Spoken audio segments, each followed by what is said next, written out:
The board of directors, when we got elected last year, kind of decided to approach the committees a little differently.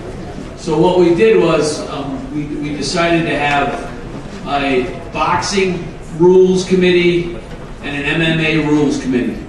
And our theory for this was that we actually want fighters to contribute to the changing of the rules. You know, we're moving into the 21st century nowadays, and you know, when Mr. Ratner was sitting at the back of the room, called into New Jersey and helped write the unified rules, that was 20 years ago. So we thought it was necessary to start a new committee. The new committee consisted of fighters for boxing and MMA. But right now we're going to do the boxing rules committee. We're going to, the rules committee consists of Sean Wheelock from Kansas, who's the chairman. Boxing or MMA, Mike? I mean MMA, I'm sorry, thank you. He's MMA. Sean Wheelock, the chairman. We have Kevin MacDonald from Massachusetts. We have John McCarthy from wherever he is, Nevada/California. We have a couple fighters on as well. We have Randy Couture, we have Matt Hughes, and we have Mr. Horn. Now, Mr. Horn fought at Mohegan, I think back in 2002 or 2001. And I think he's still fighting. Is he still fighting? He fights everywhere forever. Yeah. So what we did is we put these fighters on, and actually Brian Dunn, who is also on the committee,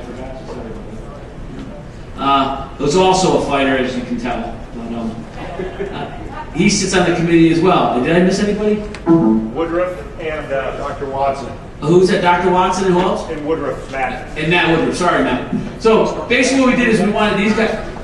I already said Kevin MacDonald and Hines, didn't I? Anyway, Kevin MacDonald and Robert Hines from Illinois. What we did is basically reviewed all of them, and they worked their butts off, guys. They argued and yelled, and I sat on some committee meetings every once in a while as well when I had a chance. And you know, there was some heated discussion about what we could do to better the rules. So they're going to come here and present some of the rule changes to you guys today, and we're going to again tomorrow, and then we'll have some conversation. If you have if you need to discuss anything with them, they're available for the next 2 days before we go to vote on it on Wednesday.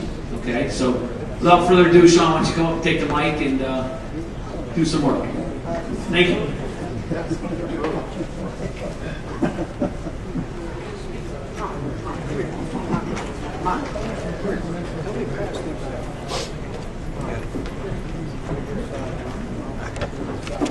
Cool. Thank you, everybody. I'm Sean Wheelock. I am a commissioner for the state of Kansas, and as Mike said, the chairman of the new ABC Rules and Regs Committee for Mixed Martial Arts. So when this was formed last year and I was appointed by President Utley, we approached this with two ideas in mind. Number one, how do we make MMA safer? Number two, how do we make MMA better? And we feel like this is a sport that's continually evolving. It looks a lot different than it did 5 years ago, let alone than it did in April 2001, the last time there was any sort of look whatsoever at the unified rules of MMA. So it's a committee that wasn't just formed for 1 year. It will continue to go on in perpetuity. We're always trying to evolve with all aspects of rules and regulation as the sport continues to evolve. So again, Mike mentioned everybody on the committee. I'll just say it's really my honor to be the chair of this. It's a great group of people, diverse in our backgrounds, but we all share a passion for MMA, starting with fighter safety. We did monthly conference calls, voted, sent on the committee, and then ultimately presenting to you. So I will now turn it over to Big John McCarthy, who will go through our proposals. Oh yeah, we did send it to the medical committee. Thanks to Andy Foster for that. On his guidance, we wanted to be fully in sync and in compliance with the medical committee, which we've achieved on the 6 proposals that John's going to talk about on the handout. Hello to everyone. I'm sorry that I don't have the handout, so if I go out of order, I mean, I have the handout, never mind. When we talk about this, what we really were trying to do is there's certain things within MMA that, you know, when we came up with the unified rules back in 2001, it was April 2001, and Mark was on the conference call, so we couldn't see him, which was actually really good because then he couldn't give us that glare. But, you know, all the things that we were doing at that time was to try to come up with this uniform set of rules that everyone could agree on, and that we're going to keep the fights safe. And for the most part, those unified rules have worked very well. But as time has gone on, there's been a lot of things that have happened with fights, fighters being very smart. You know, when we look at fighters, a lot of people don't give them the credit they deserve, that they have a PhD when it comes to fighting. And they're really good at taking rules and figuring out what that rule is and then altering it and adjusting so they can utilize the rule to their benefit, even though that's not what the rule was meant for at times. One of the things that we have not had, and one of the bigger elements that we have in the sport of MMA is the female fighting that we see in MMA is way up as far as the popularity. It's caught on in a way that female boxing never did, because all the girls that are out there doing MMA are doing things that absolutely replicate what the men do, and sometimes they do it even better. And so we've always tried to adopt things over, and with female clothing has become a little bit of a problem for us. And we've had a lot of female fighters that came to us with these problems. For regulators, it's been a problem because we've always had what men were allowed to wear. No gis, things like that, that all came out in those original unified rules. The length of the shorts, as far as it could go no lower than the knee, all these things. But when women came out, there was nothing really within the unified rules that talked about the regulations for female clothing. So that was something that we wanted to address. And we did in saying that women could wear the exact same lower apparel that men are wearing. They cannot wear spandex that's going below the knee. They cannot wear the complete legging. All of these things at times for specific fighters are becoming advantages because they're a person that wants to have grappling involved in their fight, and if they can wear a legging that goes down to their ankle, it allows them to have a little bit more grip, possibly against their opponent. These are things that we look at and we try to take away. We don't want clothing to be an issue when it comes to the performance of the athletes. We want the athlete's skill to be the thing. So women, as far as the clothing, what we came up with is they're allowed to wear anything that the man is as far as the length and style of shorts. Same types of. They can wear the tight ones that the men wear. They can wear the board shorts, same thing. Nothing can go below the knee. When it comes to the tops, we have come up with the fact, and this is going with a lot of female fighters in discussions, a lot of them like to wear the sports bra look. They can wear doubles. They can wear triples if they want, as far as protection and covering. The sport bra is allowed.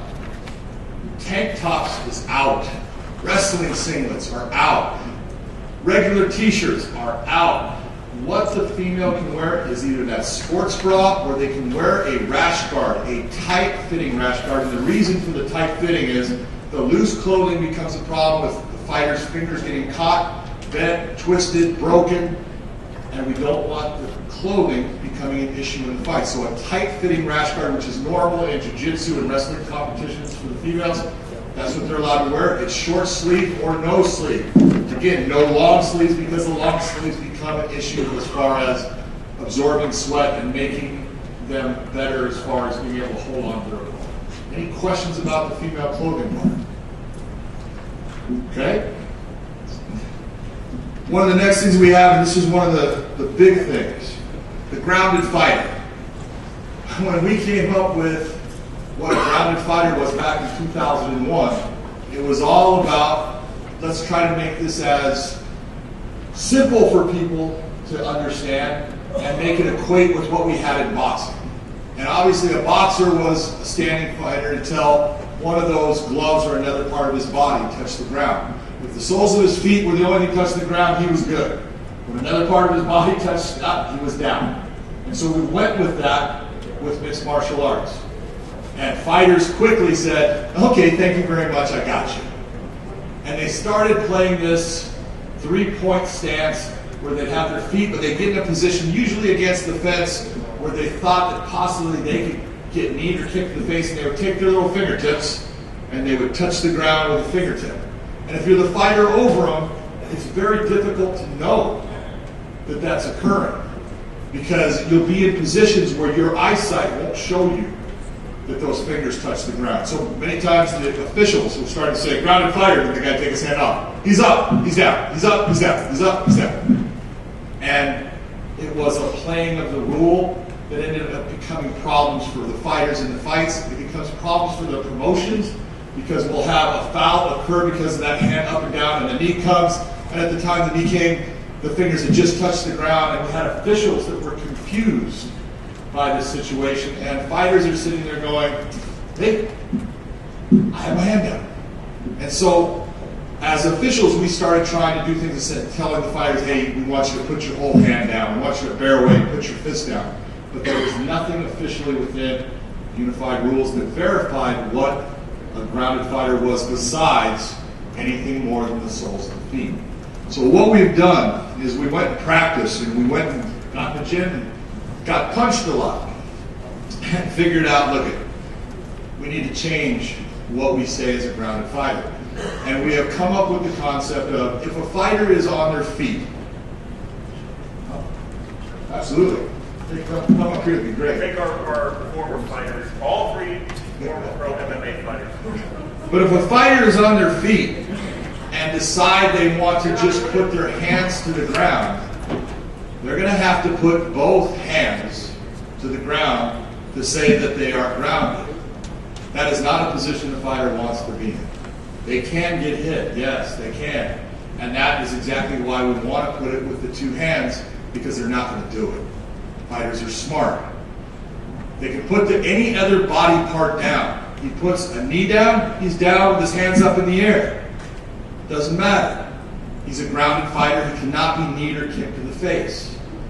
But if he's going to play the game of being up against the fence and he wants to put just one hand down with one fingertip or anything like that, he's not grounded. He's going to have both, which opens him up for punches and usually keeps it. I can tell you, I've gotten to the point I don't want to put both of my hands down because I want to keep one to protect me. So I've got to change the way I do things, and that's what we want to do. We want to change what the fighter is doing. We want them to put them in a situation where they go, this is no longer a good position for me to be in, I'm going to do something different. And if that is drop themselves down to a knee, great, you're grounded. Drop yourself down to your butt, great, you're grounded. Drop yourself down on your arm, great, you're grounded.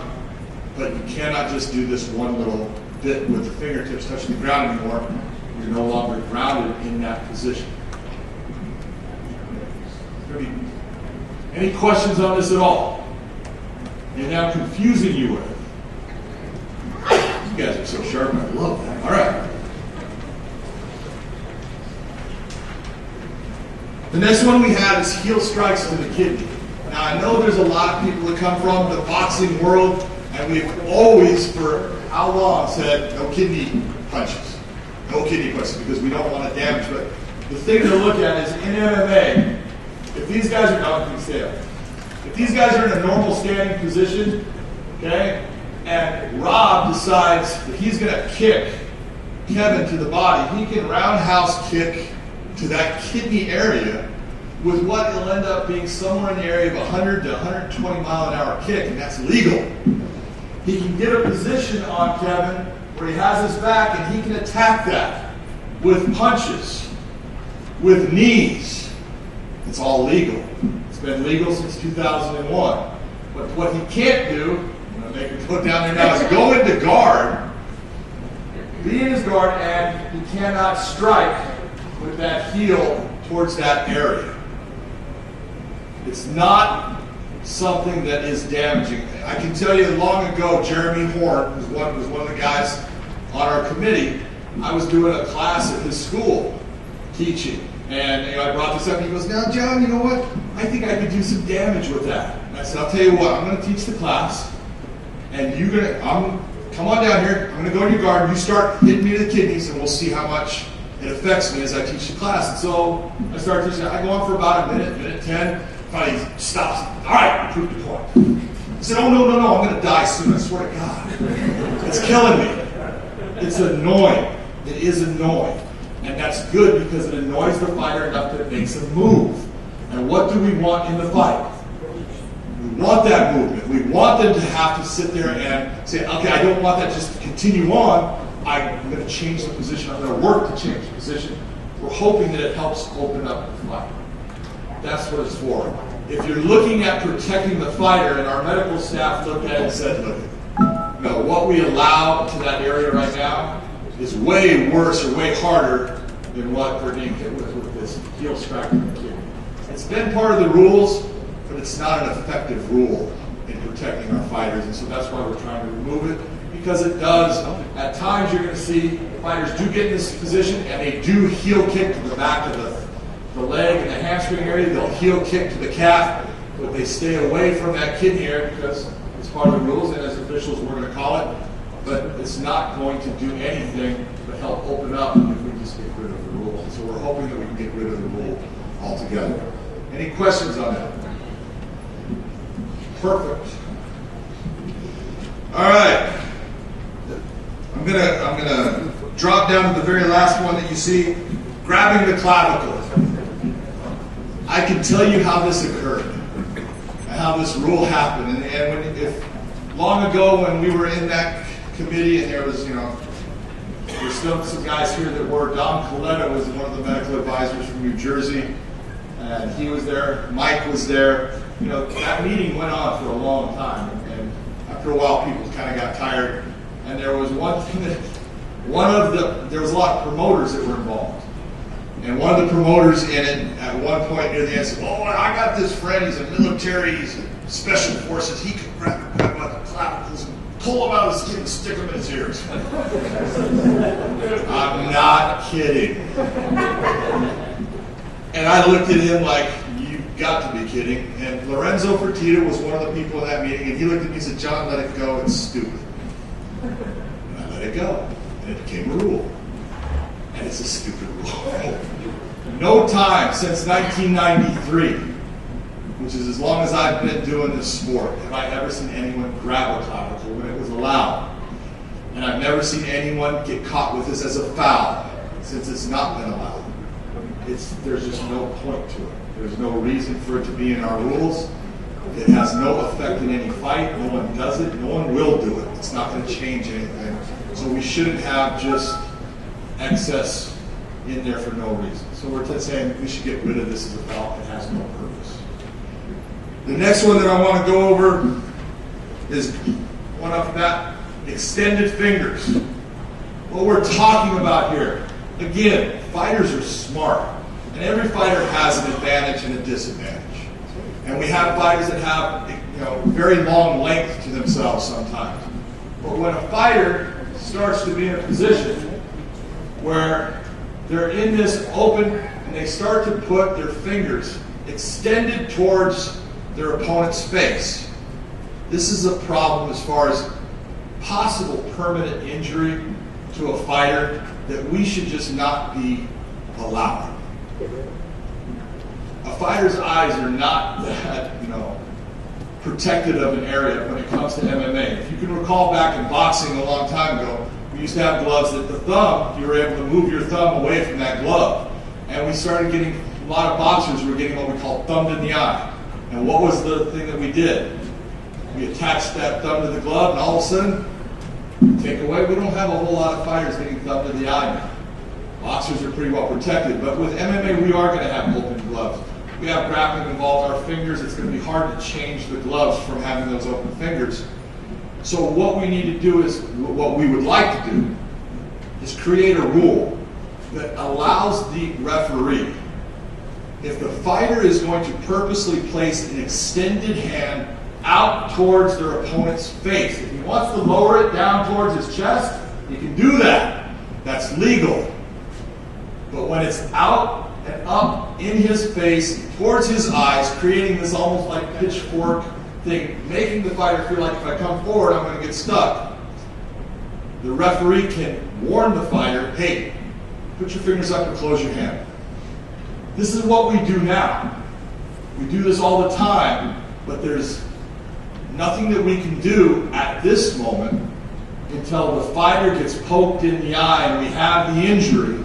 Now we can possibly take points, but we could also be in a position where the fighter now has eye damage, cannot continue on in the fight.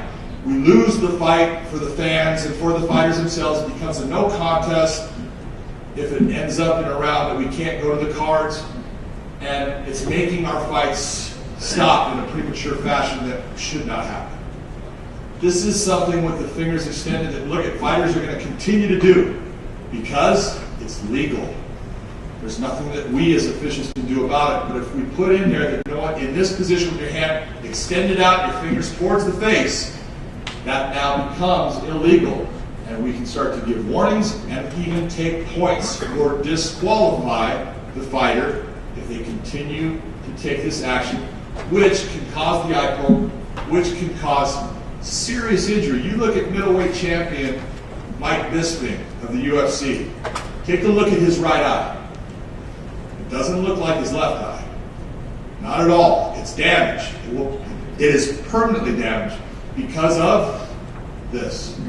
We need to be careful. It's something that I strongly suggest we take a stand and add the rule of no extended fingers towards the opponent's face. It's important for the safety of the fighters. The last thing that we would like to do is our judging criteria.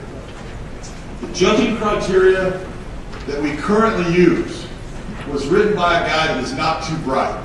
I'm just telling you straight out. Okay, one of us is not here, that's Jeff Lightning, and the other guy standing before you, that's me. Okay, and this was written back in 1999. That's the same criteria we have today. And that was at a time when the sport was in a different place. When I first wrote this with Jeff, the first word we used was damage. What were we looking for? We were looking for damage. Which fighter was damaging their opponent? When we say damage, we're talking about fight damage.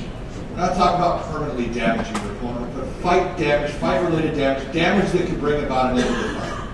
And at the time, the owner of the UFC was a gentleman named Bob Meyerowitz, and he looked at me and he about flipped his lid and said, "Are you kidding me?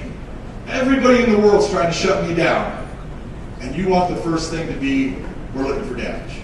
So we switched it. We went to effective striking, effective grappling, effective aggression, effective ringer cage control, and even at the time, effective defense. We've had one change in that happened, came about in 2012, where we took out effective defense because a lot of judges didn't get that right. They didn't understand how to use it the right way. There's no point. MMA is an offensive sport. But that whole thing of effective striking and effective grappling, it's still kind of part of what we're doing, but we're segregating it in saying, what makes up a fight? Aggression and cage and ring control is nothing but dance. If I look mean, doesn't mean anything. If I move around a cage or a ring very well, but I never touch my opponent, what have I done? I haven't fought, and what am I here to do? I'm here to fight. So the first two things that we're looking at is our effective striking and our effective grappling, and those are what we want the judges to concentrate. That is what they score the fight on. That is how they judge the difference between these two combatants, is by who is the better striker and who had the more effective grappling.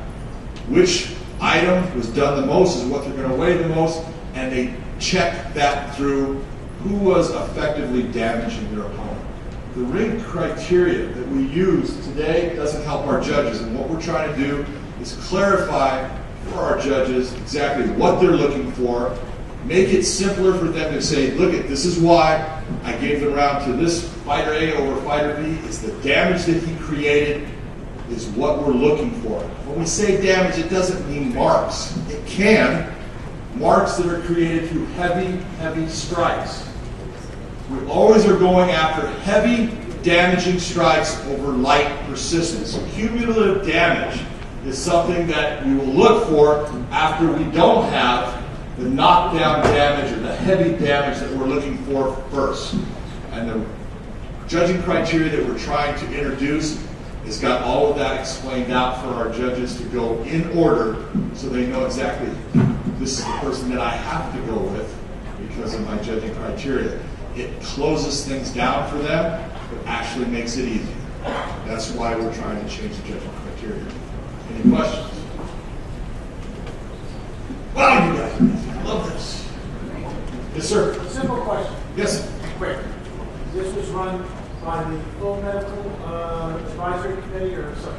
Every one of these was done by the full medical advisory committee. The doctors went over all of it and gave us unanimous on all of them that they were okay with all of these changes.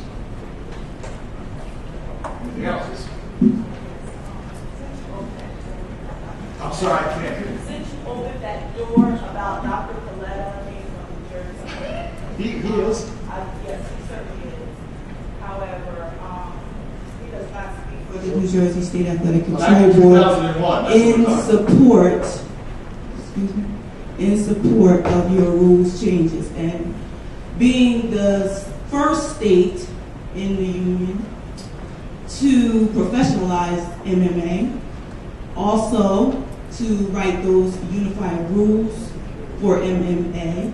I would like to inform everyone here, aside from those eye pokes and the clavicle rule, the state of New Jersey does not support any of your rule changes. Okay. I'll make it clear real quick. New Jersey was not the first to legalize MMA. Oh, yes, it was. Oh, no, it wasn't. Oh, yes, Okay. it was.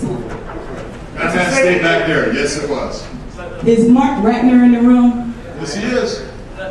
Can you lend some education to this gentleman? Yeah, please do. No, Mississippi was involved. Yes, it was. But New Jersey was the one that gets the credit. Thank you, John. Thank you, guys. I appreciate it.